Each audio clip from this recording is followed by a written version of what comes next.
nating snow for today. It's the coldest hand down this land where the ocean lands. It's the tallest sound, the damn smallest crowd, but their hearts break loud. Far from ever feeling lost with me, I'll push you back towards the land and sea. They're going down for love, and love is free. Stick with me and I will guarantee you're never lost among the crowd with me. Never lost among the crowd with me. Everywhere you go I'll be. Ayun guys, papuntahan na kami sa aming future home, and ngayon yung araw ng official walkthrough or orientation, and may mga ibang tao kasama tayo, no? Merong home inspector na mga kasama. So, nag-prepare kami ng mga list ng mga i-check namin kasi we don't want na maging superficial lang kung ano lang yung nakikita dahil maganda, ganyan, bago, okay na. So, we want na ma-double check namin yung mga uncovered, yung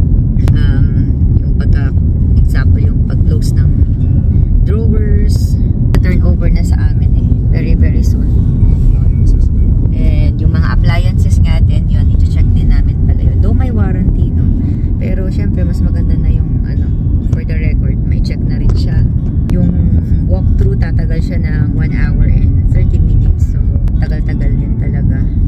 Kaya naglista kami ng mga dapat i-check para wala kami makaligtaan, kasi to inupan to kahapon ni husband, and nag-research din siya sa mga dapat i-check sa house turnover para mag-guide din kami since first time home buyer. Super lapit lang ng nakuha naming lot. Pagpasok mo dun sa pinaka main entrance, ayun, pagligo mo, nandito na kami sa sa bungad lang. Fairness, lumipat ng aming kapitbahay. Lumipat na yung mga Canadians. Nauna naman kasi sila, so ayun. Work from home din sila, no? Hindi ba? Baka ngayon pa lang talaga sila lumipat, no?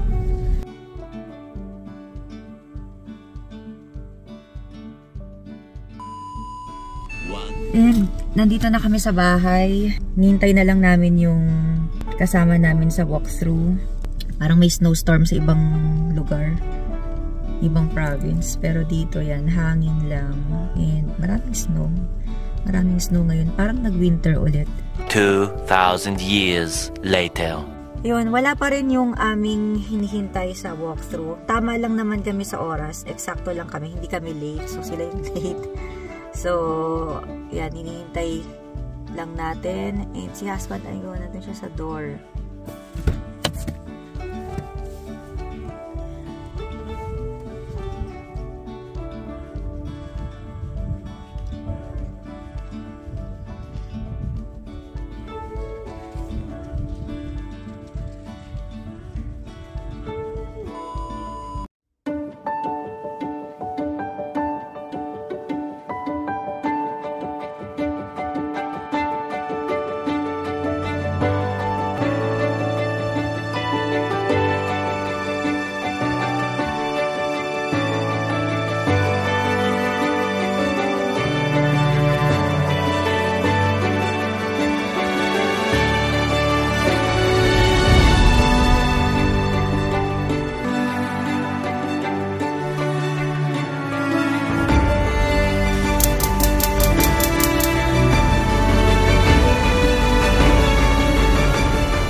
So ayun guys, medyo naging abala ang lahat sa pag-check talaga, pag-scrutinize ng mga bagay-bagay dito sa loob ng bahay. So itong mga green tape na ito, yan yung may mga pwedeng i-polish or may mga damage.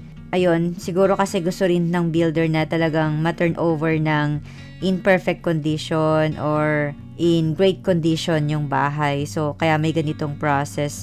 And ganun din naman sa ibang mga builders, meron talagang home inspection sa bago i-turn over yung bahay. So, ito yung naging agenda namin for today. And patungkol naman sa basag na salamin na ito, pagkapasok namin, talagang brinot up kagad itong basag na salamin na ito and papalitan na lang daw. And actually, talagang hindi mo siya mapapansin kasi nga, hindi mo siya ka-level.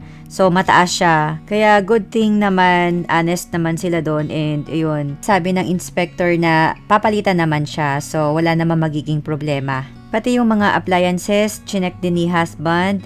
And yung mga gripo, ganon. So, busy din talaga yung araw na yon and importante din talaga na ma-check ang lahat kasi nga magiging uncovered na siya pagka na-turn over sa'yo. So, yun guys, natapos na kami sa home inspection, orientation / orientation. Nabigyan kami ng chance na pag-check sa loob ng bahay. So, maglalagay ka ng green na sticker. Tapos, kung kapag may nakita kang damage, so mga scratches, may mga iba na okay lang, ganun. So, yung ibang mga kailangan talaga, yun nilagyan namin ng green sticker at ganun din yung ginawa ng home inspector.